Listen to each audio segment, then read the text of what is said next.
పదే పదే ఒక పదం మొన్న అసెంబ్లీ నుంచి ఆ తర్వాత బయట కూడా తెలంగాణ రాష్ట్ర సమితిని తొక్కుకుంటొచ్చాను. మళ్ళీ తొక్కేస్తాను. మీ సంగతి తేల్చేస్తానని చెప్పుకొస్తున్నారు రేవంత్ రెడ్డి. తొక్కుడుకి వ్యతిరేకంగా పుట్టుకొచ్చింది తెలంగాణ.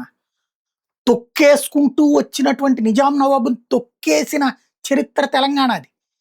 రజాకార్లు తొక్కేసుకుంటూ అరాచకాలు చేస్తే తొక్కేసి స్వతంత్ర సమరం కోసం పోరాడిన చరిత్ర తెలంగాణది.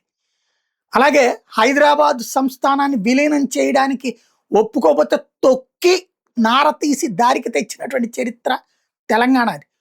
అలాగే బలవంతంగా ఆంధ్రాతో కలిపితే చూస్తూ ఊరుకోకుండా పోరాడతా 50 ఏళ్ళు 60 ఏళ్ల తర్వాతనైనా సరే తొక్కి మరీ పోరాటం సాధించి విజయం సాధించి తెలంగాణ తెచ్చుకున్నటువంటి రాష్ట్రం. అలాంటి చోట్ల నేను తొక్కుకుంటూ పాలకున్నయ్యాను, మళ్ళీ తొక్కేస్తాను అవతలోళ్ళని అంటే జనం తొక్కేస్తారు. జాగ్రత్తగా చూసుకోవాలి అది.